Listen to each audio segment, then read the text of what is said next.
Now, go. Sorry.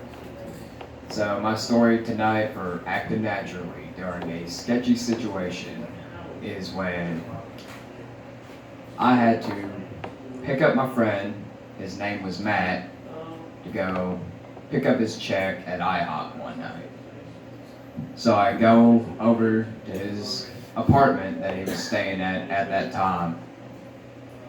And when I got there, he had this other guy with him. He was hanging out. And this dude, he used to work with us at the same place, but eventually, everyone left that job. But we all, still hung around, but I never really hung around that specific guy because there was something about him. I don't know what it was. He just had a weird vibe about him. I want to say his name was Nathan. I could be wrong. But everyone from coworkers, even Matt's roommate, was saying that he was sketchy.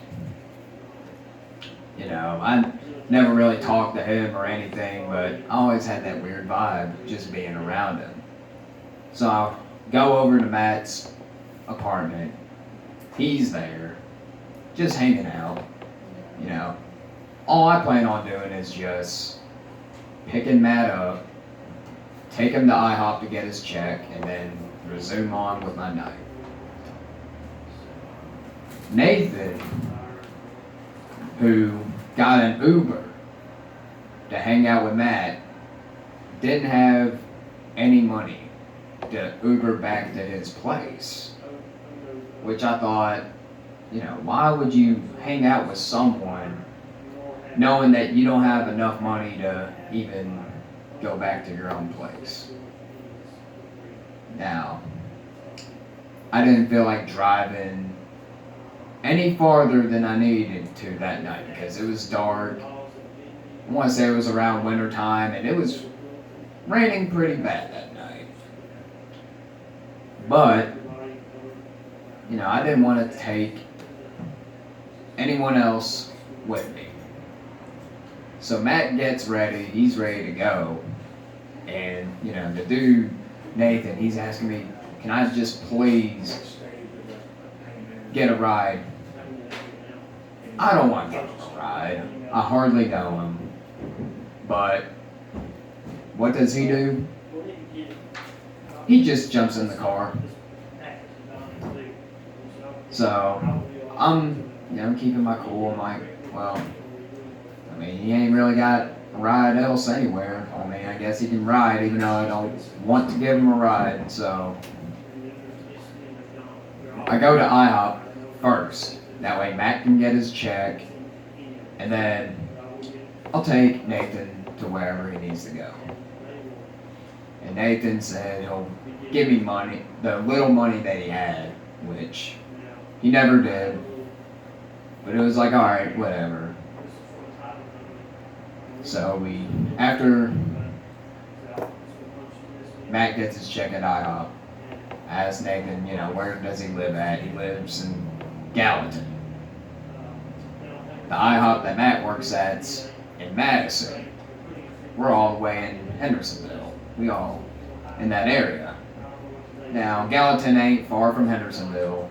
Madison ain't far from Hendersonville. But Madison to Gallatin, not a far drive, but it's pretty lengthy. 25 minutes, especially with it raining that night. So Nathan's like, hey, I live over here. So get to Gallatin. He's hardly giving me directions, but I know most of Gallatin, not much. At least from where he was living at. So he lived on this one road near Station Camp. And we go over there. And I take this right or left or whatever. And he lives in like this big, nice neighborhood. But it's dark outside. So I stop. I'm like, alright, is this where you live at? No, Nathan says. So I end up driving around for 15 minutes. I'm like, is this it? You know, Nathan's like, keep going. Keep going. So 15 minutes later, I basically just circled around and we go back to the same exact spot we were at originally. I'm like, we circled back around. And without saying a word, he gets out the car. You know, he's on his phone. You know, I don't know what he's doing, texting or something. Gets out and he's like, oh, this is it. I'm like, what the hell? You know, making me circle around for no reason. And Matt's like, what was that all about? And I'm like, why are you hanging around with that guy, Matt? Like, seriously. Making me drive around for 15 minutes for no reason. But I'd say that was one time I acted naturally during a sketchy situation, so.